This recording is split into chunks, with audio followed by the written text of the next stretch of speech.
So good morning, everyone. Welcome to the May event at the Michigan Design Center.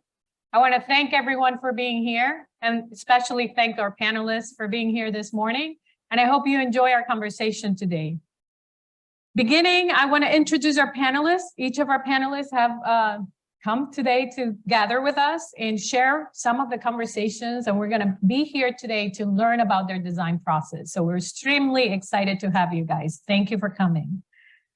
Rachel Doris, Design Director at Paula Textiles. Thank you, Rachel. Rachel has a textile design in her DNA. She studied printmaking and painting and even taught batik workshops when she first entered college. But it was in the textile design department at Rhode Island School of Design that she realized the practical application of her beloved woven and printed textile techniques. She graduated with a BFA from RISD in 1999 and designed print skill scarves at Echo before joining the Pollack Design Studio in 2000. Rachel designs for Pollack have been featured in national magazines, including Architectural Digest, Interior Design, and Elle Decor. She has been profiled on such sites as Apartment Therapy, House, and Home TV, and Business of Homes. Several of her designs have won Interior Design Best of Year Award, and two of her creations, Mod and Curly Q, are in the permanent collection of the Cooper Hewitt National Design Museum. Jason Berube, Regional Sales for Design and Artistic Tile. As a Montreal, Quebec native, Jason Berube, please excuse me if I'm not pronouncing well. I'm trying my best. Is fluent in French and English. Am I doing correctly? Okay. His passion for design started at a very young age. Jason began his career in fashion, working for renowned brands like Tommy Hilfiger, Ralph Lauren, and French Connection, before transitioning interior design after graduating from Dawson College with an emphasis on interior design. In addition to his role in sales, Jason has designed a few of the patterns on the exquisite stone products he sells at Artistic Tile. Please stop by at the end at Beaver Tile Showroom where you could see some of his creations. Jen Dolan. She's the Director of Residential and Retail Sales at Arteriors. Jen Dolan has been in the home furnishing industry for 25 years. Possessing extensive background in product development with artisan factories, luxury product development and distribution, business supply chain and sales management. Her background includes building and growing multiple luxury startup brands in home furniture industry. Jen is the Director of Sales for the Residential and Retail Division for Arteriors and has been with the brand for 9 years. And Max Humphrey, I say correctly, interior design with an exclusive fabric collection with Plinder and Sunbrella. Max is a residential and commercial interior designer based in Portland, Oregon. His trademark, Modern Americana, look has earned accolades, including being named the Next Wave Designer by House Beautiful and one of the Country Living 100 Most Creative People. After working in TV and film production and touring the US and England as a bass player in the punk rock band, signed to a major record label, he discovered his passion for interior design.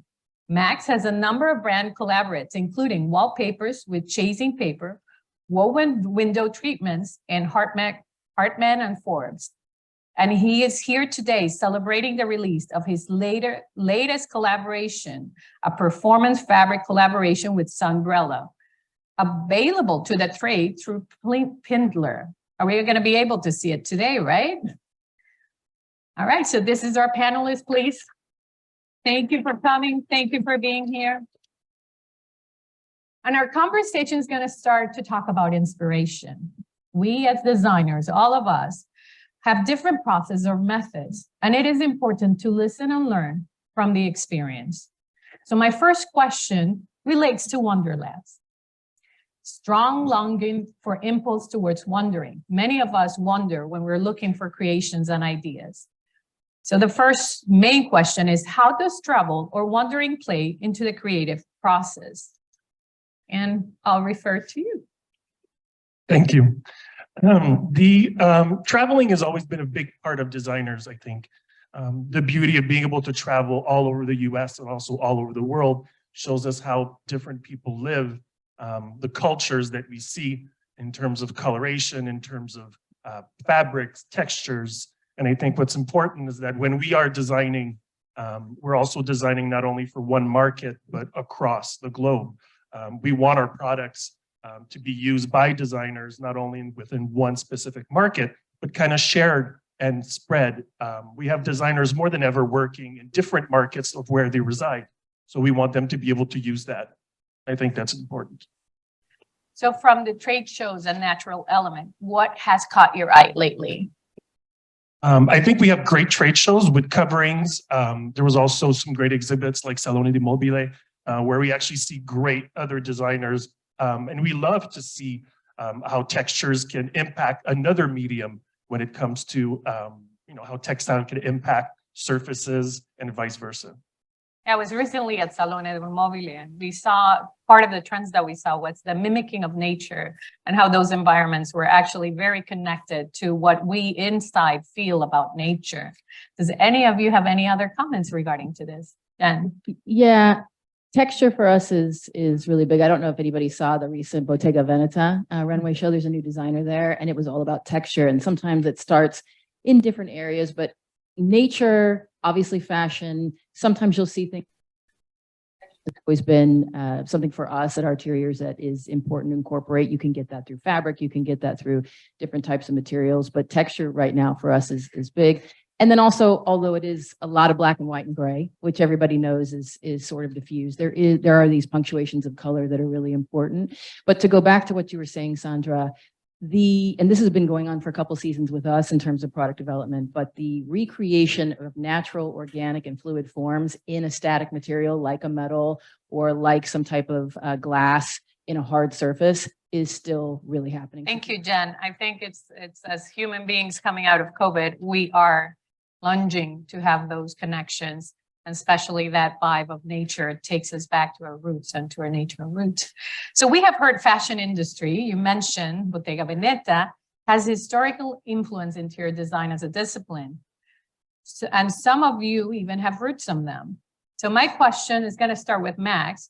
Which areas do you see most crossover between them? Is it pattern? Is it color? Is it hardware? And in your opinion, because you come also from the music industry, what industry tends to forecast leaders in terms of leading the trends? Hi, everyone. It's a good question. I think there's a lot of answers, and there's a lot of ways that fashion and interior design cross over. Fashion moves so much faster. You see like a runway show, and then like that same season, it's been fast fashioned, like starts at the top at the runway shows, and all of a sudden you can get like a similar version of that at the mall. And we see it here at the design centers and the trade shows. I was just at High Point, and the stuff that we're seeing in the higher end design world, it takes a couple of years to trickle down through the more general public available stuff, which isn't good or bad. It's just it takes longer. For me, like the connection of fashion and design, it's a little more of like an emotional connection rather than like I can't speak to the fashion industry, stuff, but I've always looked at it as I had a trick when I first started in the design industry, when I was trying to like draw out from clients how to get some inspiration out of them, like what were they looking for in their house, what was going to be the vibe. This would be like first or second kind of design meeting. And a lot of times, and this was, I've been in the industry for 12 or 13 years now, there was a little bit less access to design blogs weren't really popping yet. And Pinterest didn't exist. And so I had to really just draw out like words from clients. And a lot of times if they didn't have that, vocabulary when it came to interior design, we could just look at their closet and see, it was so interesting because a lot of people would be like, we're super into color and we want our house to be really like vibrant like we are. And then you'd look in their closet and it was just like all beige. And it was like, really? Like, do you really want that? Because it doesn't look like that. But but that would be a way too, to kind of be like, oh, you know what? I'm seeing a lot of, there's tons of blue shirts in here.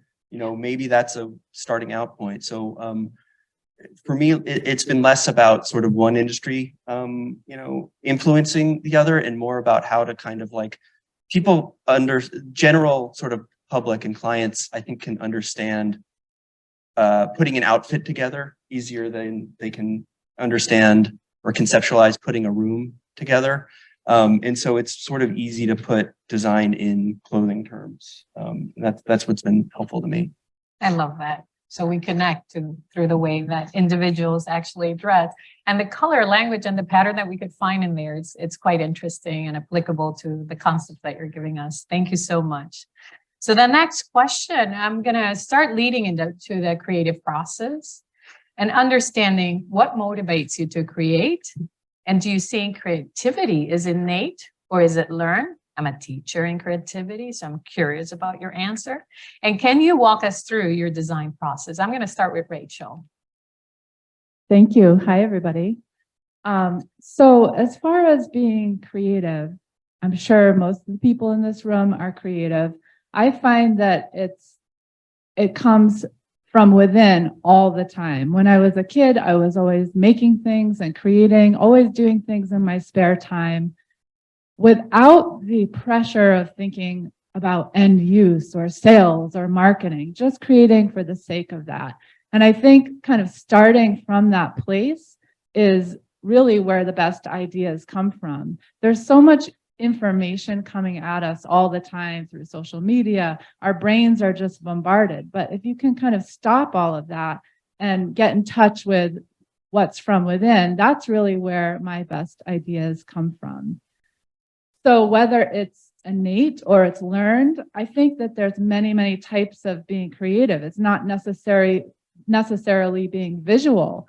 I'm sure there's mechanics that are very creative with their problem solving or being creative in many other different ways. Music is, of course, one of them. But I do think it's learned.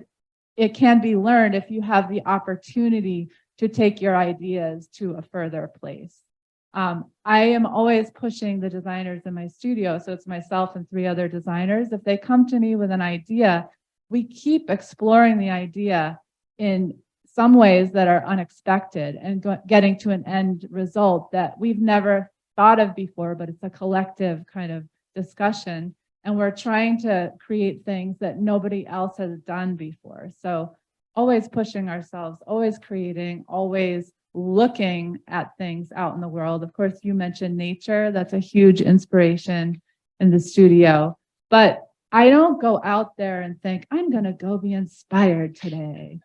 I think it can be from anything. It can be from a reflection on water. It can be from a sound. It could be from a smell, from a memory.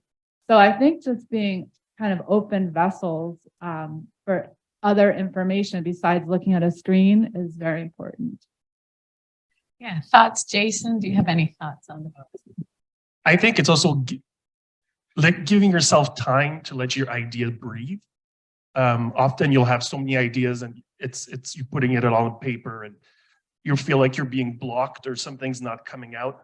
Putting it on a shelf for a day or two and revisiting that idea with a fresh eye often will give you a bit more chance to push it even further than forcing yourself to try to be creative. There's moments where you feel more creative than others, and that's normal. So it's just giving it time to breathe. I think that's the most important and where some of the best work often comes out of. Yeah, I love that. The fact of breathing and being able to absorb information. Information is coming at us so fast. How many of you in the studio have those creative walls and keep your studio alive with those motivations in terms of inspiration? I see a lot of nodding. How about you, Max? Yeah, it's funny because I think some people need a really clear mind. to be creative. And some people need to have like everything at their fingertips. I'm more of the latter. It's weird sometimes if you go to like a designer's office and it doesn't look like, or you see a picture of like a designer's own home in a magazine and it looks nothing like the work that they do for their clients. It's not bad. It's just, that's strange to me. And so for my creativity, I need to be surrounded by like tons of stuff. And if I'm in a too, clean of a room, I think clutter, like I read there was something about like Einstein having like the messiest desk ever, right? I need a little bit of chaos around me to be able to. I'm guilty of Right. that. How many of us are Yeah. guilty of I think that? also- I'm guilty of that. What's helpful about that too is if I'm like stuck on something creatively, I can tidy up, my desk or my office or my desktop or something. And for me being creative, like what you said, I can't set out that day to be creative necessarily. It has to be like singing in the shower or walking around the supermarket is when it hits me usually. Because if I'm out there like it's my, I've got to perform that day and be creative. I'm not going to find it. So Sometimes the pressure doesn't it's allow more of you like to. reverse psychology. Mhm. I have to be doing something other than the thing I'm supposed to be doing. So we for the give a tip of advice to our students when they feel stuck, which is that morning off or do something that you don't typically do. So perhaps brush your teeth with the wrong hand or do something that takes you away from your current patterns, because typically will spark something. So it resonates with what you're saying. Jen, do you have any comments? So our creative process is also dictated not just by when people have inspiration, but when we have to produce a collection, knowing that it's going to take 2 years to work with a factory and it's going to take X amount of time from a transit perspective. So I'm going to have the less sexy part of the creative process. I'm going to have the logistics, right? But the interesting thing is that if you're a painter or you're doing something in a medium where you can produce something and the work itself evolves and then can be shown, it's very different than when you're working with a brand where you depend on a series of suppliers to help you bring a product to life. And so the creative process is very much about inspiration, and it's very much about taking an idea that could come from a lot of different things. It could be a mood board, it could be a persona, it could be taking something literal like nature or like a particular place, and then exploiting it and extracting it and diffusing it into something that's really a completely different version of that. So there's the ideation piece, but then there's the practical piece. It's okay, we have these amazing ideas, but do we have the supply chain to help us bring it to life? Because this is literally about product that somebody else is going to have to manufacture, produce, and then do we have the supply chain? Arterios happens to have 70 factories across 13 countries and 3 continents. So our ability to bring to life a lot of the ideation and the inspiration that we have might be different than some of the other companies, but not everything that we ideate and are inspired by and want to create can actually come to life. So there's a lot of things that the design team does come with an open book, but a lot of that, unfortunately, process is already dictated by the fact that maybe somebody's not going to explore something because there might not be the ability to produce it. So I feel like that can be an obstacle when you are dealing with physical product that you have to make sure you can replicate, scale, bring X number of pieces. There's an MOQ, minimum order quantity of 200 pieces. Are we going to be able to do it? We have a whole series of things that have never been brought to life. That was beautiful ideation because we just couldn't execute it. So that's a whole other conversation around what are you inspired by? And then what can you actually produce? Especially when you're not the artist, which we have the intellectual property, but we aren't ultimately going to be the ones to execute it, design it, and produce it. So there's a couple of different conversations there, I think, too, from a creative process perspective. I love that because you actually lounge into the next question I had for you, but you already answered it. So we're doing well. When we were speaking a little bit about the question, you mentioned some sustainable aspect that you were going to talk about later on. So could you tell the audience where you're going to be and what the topic is going to be about? Yeah, and then I'll volley this to the team because I know that we've talked about some of these ideas too. Part of when you think about development and creative process and all of the the creative piece of it. There's also a commerce piece in all of this, because unfortunately, we're in a for-profit business, right? We're not a nonprofit. So what we think about when we design, and certainly we're thinking about it in different ways as we've come through a pandemic with a lot of focus on climate change and impact to environment and carbon emissions and Rachel have talked about the fashion world and you know, this churn and burn and these cycles.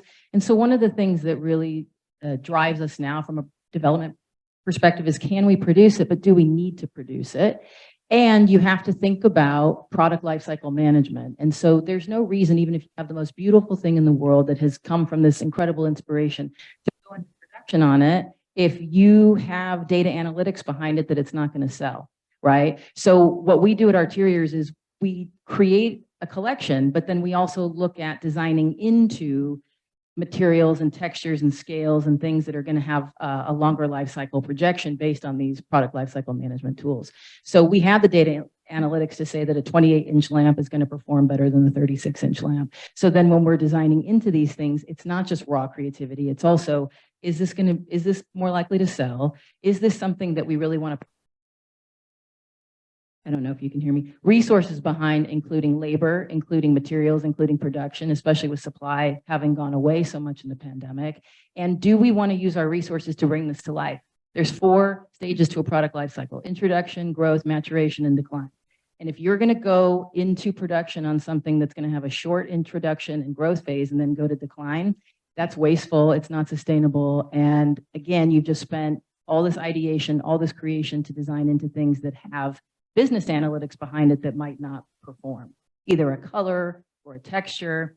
And what performs for these companies here might be different from Arteriors. But if you're not using, as a company like ourselves today, those types of analytics to also inform your design process, to design into something that is going to be a future heirloom, then that is not a sustainable way of working. So unfortunately, when we talk about design, we talk about creativity, but you have to talk about the commerce piece too. So I'll stop there, but I mean, that's a whole other, if you want to learn more about that, I'm going to talk about it at 2:30 today. Guys here, thank you. So, but there's a whole business aspect too that disrupts the creativity process, unfortunately, so. But I think in the time that we're living, it's quite critical to understand when we are dealing with companies, what is their sort of ethic value to it, and how could we as designers respond to it? So I value a lot what you bring to the table. Thank you so much. The question, oh yes, Yeah, of course. I'm in, you know, these guys are more in the product realm, and I'm an interior designer, so I rely on the, you know, I have to rely on the manufacturers in terms of things like sustainability. But my connection to that is more my conversation with my clients. I live in Portland, Oregon, which is maybe a little crunchier than some other parts of the country in terms of clients coming to me and requesting things that are manufactured sustainably. But historically in my career, it's been the other way around, where I have to, that's a bonus when I tell a client that a product I'm, you know, showing them, a sofa is bench made, you know, or a fabric is made from recycled fibers. That's a bonus to them. Ultimately, it comes down to, you know, value and aesthetics when you know, a client is making a decision on something. But what I've found is, after all is said and done and they've made those decisions, if something does have, you know, a more sustainable you know, process behind it, that's something that the clients tell their friends or their family, you know, when they're over at their house. They're not saying this sofa costs $15,000.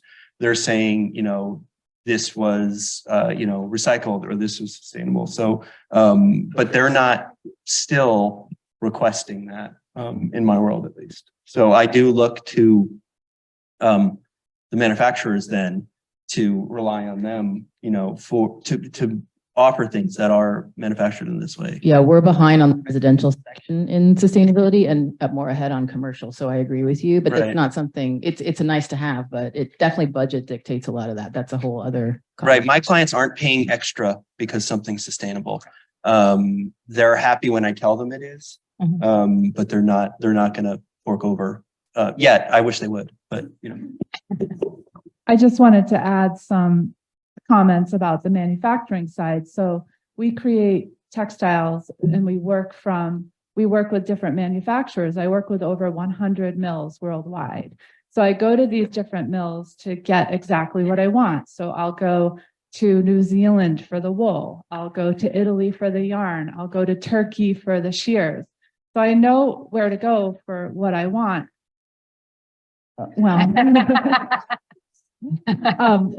but what is really happening behind the scenes, there is a whole, there's so many people involved in the steps behind it. So I can come out with a textile and woohoo, this is my design, it's so great. But there are so many different people involved in the process. So they're the people that are working to create the fibers. So whether it's working with the silkworms to create silk or the fields of linen in Belgium. So those people, the farmers, then there are the yarn spinners. And especially with novelty yarns that you're seeing coming out of Belgium or Italy, those yarn spinners, they have one of the most creative jobs out there, because if it wasn't for them, we wouldn't have those beautiful surfaces. We wouldn't have those textures. So if we're not supporting those small family business yarn spinners in Italy, they're going to go out of business and we're just going to have uninteresting flat fabrics.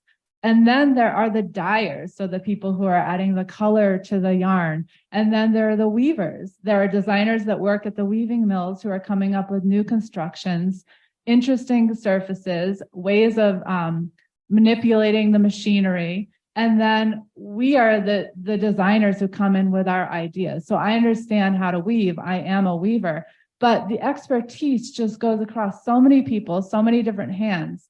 And at one point in my career, I asked myself, like, what am I doing to give back to society? You know, could I be doing more?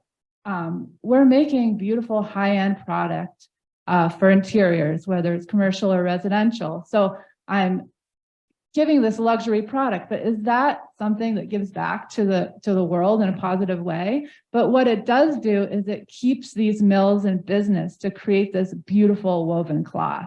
So I've been in the business for a long time that I've seen mills in Switzerland close that were 150 years old because the euro was so much more, no, sorry, the Swiss franc was more expensive than the euro and they couldn't compete.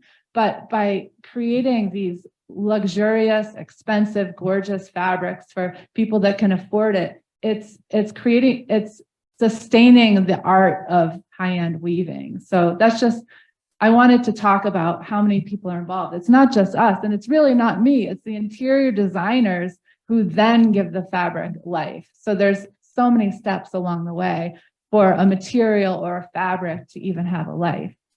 I love that you say that, because one of the our commitment platform is the concept that sustainability can be the conservation and preservation of intellectual property of artisans who are helping us to bring original design to life. And what happens to a supply chain when that's not supported? So this is reframing the idea that sustainability can be the conservation of original design and the ability to bring that to life. So that's, I love that you touched on. That's our platform.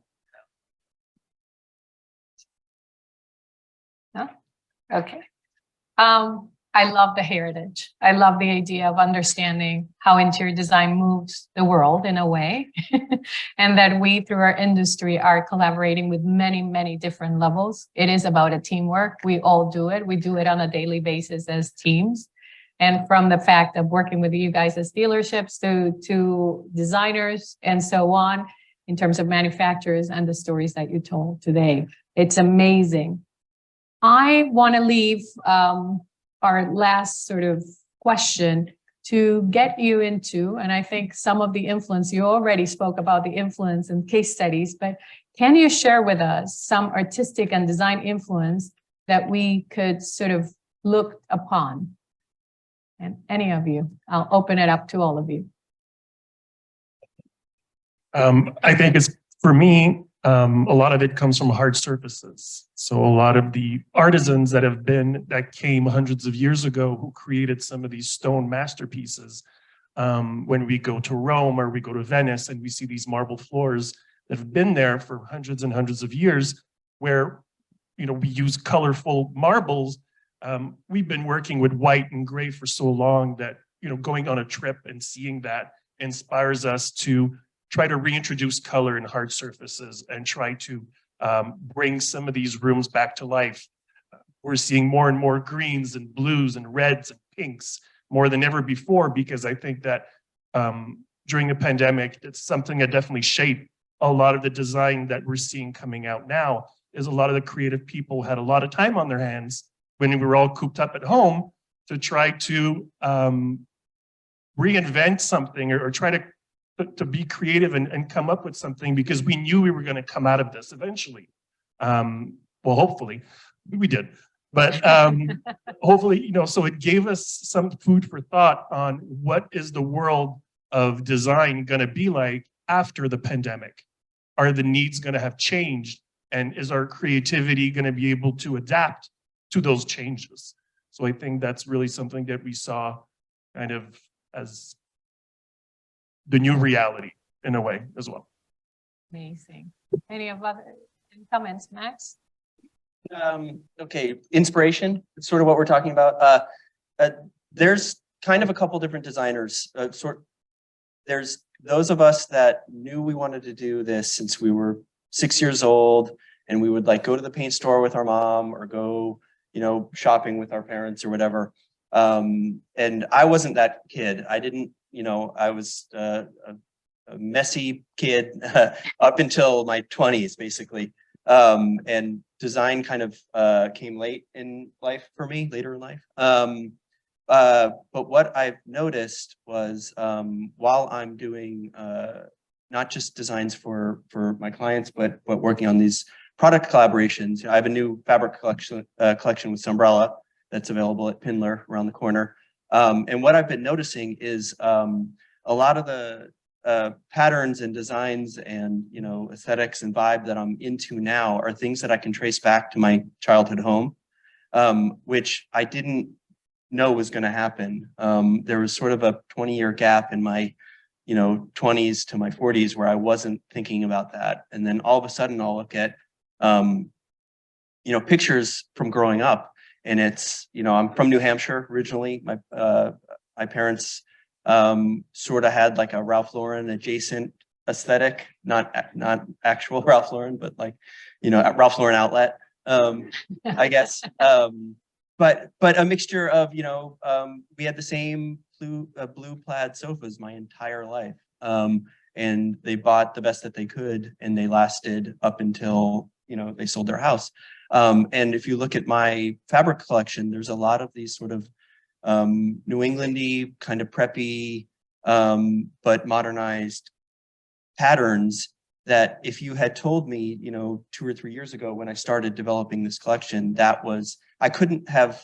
I guess my point of this is I have to come up with my inspiration after the design is done, rather than start with it. Because if I really set out to do that, I think it could have been maybe manufactured. Instead, it ended up being really sort of natural and emotional and nostalgic, and it just sort of came from within, And so anyway, inspiration for me is nostalgia. And I forget who said it. Diana Vreeland said, I think, interior design is autobiography. And that's something that I sort of like keep in mind. And it's a way for me to be working on these homes for clients and these patterns for, these fabric patterns. It's a way for me to feel sort of like I'm going back home. Amazing. We have talked about heritage, sustainability, creative processes is super exciting, and nostalgia. I love this, the emotional connection we have to interior design. So as we end the conversation panel, I want to know, in the design profession, what thought would you leave us with? I don't know what I'm going to say, but I will say something. Anything that comes to mind. My big thought. I think that if you overthink things, you're getting into trouble. You have to kind of stop the chatter, stop all the outside influence, and really get in touch with yourself from the inside and what gets your heart beating. And I do this in my design all the time. Do I love it? Am I excited by this? Does it feel new? And I encourage everybody to kind of stop all the chatter and really get back into your physical body. And if you have a positive reaction, then start just going in that direction. Jen. This is something I touch on in my CEUs that I deliver, but I would, and it's something I've done myself, I would look at the work that you're doing. I've had a lot of conversations with designers about this over the last couple of years. Look at the portfolio, look at the work that you're doing. And is this the type of work that makes you feel great? Is this the type of work that really inspires you? And the idea that we are going to become purposeful, meaningful, and intentional in design into the type of projects that we want to be doing in the next 5 to 10 years. And do you want to be working with clients who are able to support more sustainable design? Is budget too much of a consideration right now? Is it constraining you? Is that something that you want to be able to incorporate other types of things that might be more expensive that are going to support artisans? And I think just look at where you're at and purposefully, meaningful, and intentionally move towards the kind of work that you want to do. And many of you, I'm sure, are doing that. But I know for me, there's certain things that I want to be doing 5 years from now that I'm not doing. And the idea that I want to manifest that and make sure that the kind of work that I'm doing and the kind of ideas I'm putting into the world are going to support what that looks like in 5 years. So sometimes I've been talking to designers that are recalibrating certain clients that they're working with, and then also certain jobs, because it's not necessarily how they see the vision for their business in the next 5 to 10 years. So that's the only thing I would say. Thank you, Jen. Amazing. About you, Jason. I think that ultimately customers, your end users, come to you to be inspired. If they didn't hire interior designers or architects and they could do it themselves, they probably would. But they're looking to you most of the time for inspiration, to think outside the box, and for you guys not to be bold. Sometimes taking a risk will pay off. And most of the time it will, if you're able to explain the product or explain the process behind it, and you feel confident when you're presenting to, just not always show the same thing. A timeless design is better than a trendy design. So that's always something that I like to remind people, that timeless and elegant will always outlive the trends. And For Jen, I'm going to start using recalibrate when I talk to my clients in terms of, I don't know. It's a word. I Such a good word, yeah.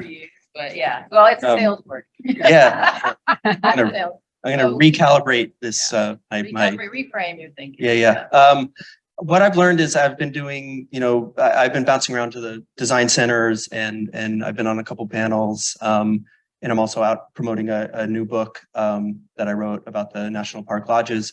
But what I've learned, or what I've come to realize more and more, is that interior design is all about relationships. I got my first clients because they were friends of a friend of a friend. It wasn't I get clients now through, cold calls, or people, find me on Instagram now, but in general, the bulk of my work is through referrals, which is through relationships. And my product collaborations aren't necessarily brands reaching out that I've never, been in touch with before. It's like I've known the Umbrella and Pindler people for almost 10 years, and it took, 8 years to finally decide on working together. I rely so heavily on my interior design colleagues for shop talk. And, there isn't really a standard in terms of how we bill clients or how we, manage our offices. And so just kind of across the board, it's been about relationships for me. And that's been my takeaway. thank you so much. I'm going to cap this. Trust, manifest, recalibrate, inspire. You are the inspiration, timeless, and relationships. Build and cultivate them. I really appreciate your time. I think it's incredible. Thank you for your time and you guys' time. And thank you for having us. And you're incredible.